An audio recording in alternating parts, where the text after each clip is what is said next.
I'm Ashton Addison from EventChain for Investmentpitch Media and FinTech News Network. And today on Blockchain Interviews, we have Jim Dolbear, the president of Elixxir and the XX Network. Jim, thank you so much for coming on the show. It's a pleasure to have you here today. Thanks, Ashton. You're very welcome. Let's kick off the interview by learning a little bit more about the purpose and the vision of Elixxir and the XX Network. First of all, how did it start and what were the problems that you were looking to solve when you started the project?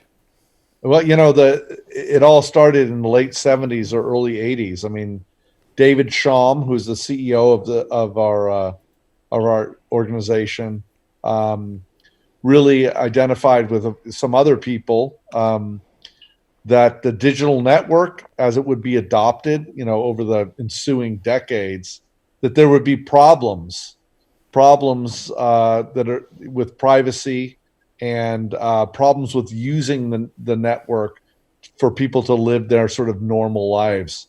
And I think he was like, maybe 20, 30 years ahead of his time.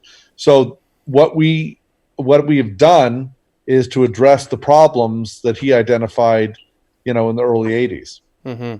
Yeah, I read David Schaum's background, and he helped with digicash and cryptography way before blockchains had existed in this modern time. So I guess some of those concepts are now able to become realized now that we have more of the distributed ledger network. No, it's a good point. So he invented some cryptographic, some math, which was unprecedented, but it involved large numbers. So the things that he's famous for, blind signatures, which we use, and mixed networks, which underpin all the privacy protecting characteristics of Elixxir and are part of Tor. All of that, was he published in the 80s, but the network and the processing power of computers generally wasn't sort of up to it in terms of processing the crypto. Crypto involves large numbers. So really what happened was we had to wait a little bit into the mid-90s to see some of the things that he had invented really, come to fruition. And that included digicash, the original digital currency, which he invented using double-blind signatures from the early 80s. Very interesting. So there's the Elixxir, which I believe is the communications layer, and then there's the XX network, which is like the blockchain protocol itself. Maybe you could elaborate on what exactly is Elixxir and how does it fit into the XX network? Yeah. So David, I think correctly, had identified privacy or confidentiality or the ability to participate in freely as a citizen in democracy as sort of the ultimate challenge. Sometimes people talk about the United States as kind of the grand experiment, and people forget that democracy has not been like hugely successful the broad sweep of history. And check your history books, right? And so David, I think, really realized like this is critically important, and we need to look at how computers and digital networks, how they will impact democracy. So what he realized, and I think if you check, there's some archiving online. In 1994, at CERN, he gave the keynote address, the first World Wide Web conference. And basically what he said is, this network is going to be huge. People are going to want to be present on the network, and they're going to share information. They're going to want to support political causes. They're going to want to buy things. What's going to be critically important is to have currency to drive the ecosystem of the network. And Tim Berners-Lee, who was the second speaker, said it's going to be like Alexandria, but on steroids, the biggest library in the history of the world. And people will get smarter. Diseases will be addressed.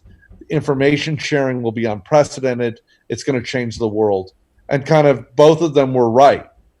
What happened at first is what Tim Berners-Lee said. There was an enormous amount of information on the network that had never been available before, and people were, accessing libraries from around the world.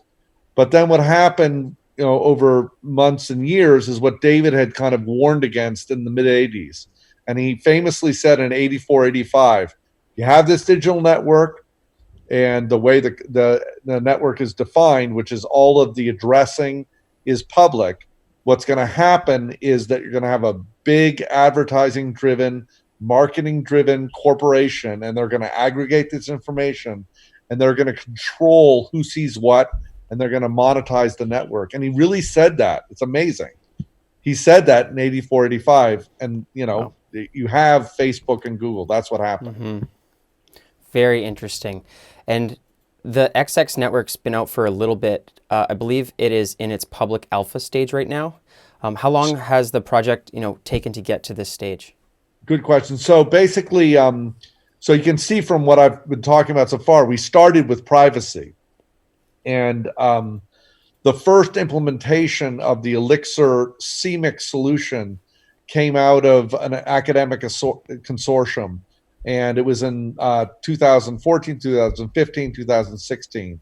So we actually had a software client that ran on a smartphone, and it was done between some US universities and European universities. And we created a commercial entity in 2007, almost 3 years ago, and started commercial software development around bringing this, what we call, it's an accelerated mix, and I can explain a little bit how that works, to bring this privacy layer to the blockchain, because nothing like that had ever existed. And so that's how it all started. And then as a second step, we said, if we want to make this privacy, make Elixxir work, the Elixxir project work, we're going to have a sister project, a consensus protocol, which addresses the protection of privacy and the selection of nodes to run the CMIC software, which hides the metadata for senders and receivers of messages, information, and exchange of value. We're going to have to develop a consensus protocol to make that work. So we started in stealth, and then we moved a team to the Cayman Islands because we had visa issues, really. We had a bunch of very bright Portuguese cryptographers. And so Praxxis, which is the sister project, is on the face of it a traditional consensus protocol. It provides for a quantum secure digital currency, but also it deals with bringing a distributed network of nodes to consensus, and it also provides a solution to Elixxir to select teams and to meet some privacy criteria. So it is sort of like a traditional blockchain, plus it helps Elixxir. Mm-hmm. Yeah, David mentioned the four pivotal foundations to the success of the network. Obviously privacy and security sounds like there's a lot of focus, but also speed and scalability. And this is something that other networks are still working on, with Bitcoin and Ethereum both looking to be more scalable than they are right now. Has the Elixxir team been able to focus on those areas as well? Yeah, well, I think, the whole thing is not going to happen without, the ability to meet the needs of consumers, like real people. And that means speed, defined as sort of latency, which is I pick up my smartphone, I do what I need to do, and I get closure, say a settlement of a payment or sending of a message in seconds. Because if I don't do that, it doesn't work. It's going to be a niche thing. Mm-hmm. So on the one hand, I spent the first, I don't know how many minutes preaching to you about privacy and so on, but it's all for naught if the thing doesn't work from a, high speed functional way. So what happened was David and I have worked together for a while, and I remember him saying, this stuff does not work. I know, I invented it. And what he meant was the crypto involves really large numbers, and when you start adding in computers, which you need to do to get a decentralized distributed network that will support a consensus protocol, you're going to have real problems. I mean, this stuff is just going to be really slow. So he had this breakthrough, which we call pre-computation. And so for the privacy layer, what we do is we set up the decryption and the encryption prior to a user actually needing that framework. So basically, we have teams that have set up a framework, and then you on your smartphone, you just you use your app to address the XX network, and it's all set up for you. That's why we can do it quickly. Otherwise, we'd be in trouble. And the pre-computation, saves, it's orders of magnitude. It's 1,000 times faster. And then so once we had that set up, when we developed the Praxxis protocol with the team in Cayman, we went to some probabilistic security structures, and also found that we could have some group signatures. And there are webinars that explain this in detail, which people could access, from our site, either from Praxxis.io, Elixxir.io, and also we're in the middle of a coin offering. So there's a coin site, which is xx-coin.io, and also it's on YouTube. But basically, what we figured out was that we didn't have to have bilateral signatures between each node and each node.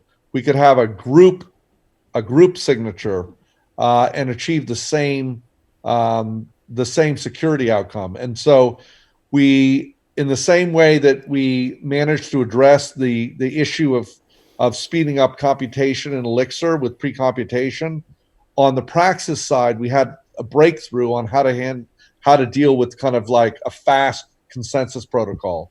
Mm-hmm. And we needed to do that, or else we just could not be able to provide a high performance solution, on smartphones. And the truth is, everybody knows this is what we've been struggling with as an industry or as a movement. People usually call it scalability. So we think we've done it, and we sort of like challenge people to ask us questions, look at our materials. Our biggest challenge is to get people to, so sort of like what we want to say is, we've done it, check to see if it's real. Mm-hmm. And so that's our big challenge right now, is to engage people and to get them to really look at what we've done. Yeah. That's great. Well, you have the public alpha network right now. What's the development timeline roughly looking like for a beta network and then the full mainnet? So we started, the alpha network is, by definition, it's third-party node operators, and they operate, on 5 continents. But they are under our control, which is to say, the protocols, the part of the protocol which is decentralized hasn't been implemented yet. So that said, everything is sort of like on the runway, because we went through a process starting in, I think it started actually in January of 2019, of a public process for selecting beta node operators. And we, went through a public review of criteria and such. And the end game is we have 600 beta node operators who are on deck. And so what we're doing right now is getting them organized so that we can deploy the first instance of the consensus protocol. And we believe we'll be able to do that deployment, that is to say the beta implementation of the XX network, in the first half of 2020. So like months from now. And Great. Right now we have, one of the things we did, which I think is distinctive, is that we released an app, which we call the XX Collective app. and that's an app that people can download on Android and Apple on iOS to kind of track what we're doing. And one of the things on there is a real-time dashboard for the performance of the AlphaNet of the XX network, so you can see the thing operating in real time on third-party nodes. And so, we're trying to make it transparent. Like, look, the thing is working, and we'll do that with the beta node implementation as well. That's great, Jim. You mentioned that there is a coin sale going on right now. I'm also curious if you're looking for more developers or other team members, and how can they all find out more information? Thanks so much for asking about that. Yeah, we're in the middle of what, I don't know. So we have 6,000 members or of our collective, the XX collective, and we've been interacting with people on an email platform as well. And so basically what we wanted to do is to give people the opportunity to interact and get involved early. We'd spent a year and a half, 2 years. We really have flown all over the world trying to meet people and share with people what we're doing. And so the first step, we did something we call it an initial public sale. It's kind of like an IEO. And what we wanted to do was to get a broad base of people. And so far we've had, I think, over 400 coin investors in over 50 countries. And we're trying to get them in early before we have, the run up to mainnet. And I think it's really important and distinctive. We've had no venture capital, sort of like Silicon Valley institutional investment. We've kind of, made a go of it to kind of go to the people, and that's what we're doing right now. And we've been at it for a couple of weeks, and we have another phase coming in this next week. But it's the XX coin, and the information is at xx-coin.io. The only twist, which is kind of unfortunate, is because of the instability and immaturity of U.S. law, we really can't take money or purchasing from U.S. so-called U.S. persons. So that's a bit of an unfortunate thing that we're not that happy about, and we're hoping we'll be able to remedy that in the next couple of months as the laws evolve. Mm-hmm. That's great, Jim. Well, all the best with the XX network. It sounds like you're well on the way, and I will leave those links for the developers to follow for the release of the beta network down in the description box below, as well as the XX coin sale as well. And that's all the time that we have for the interview, but I appreciate you coming on and taking the time, and let's follow up in the near future.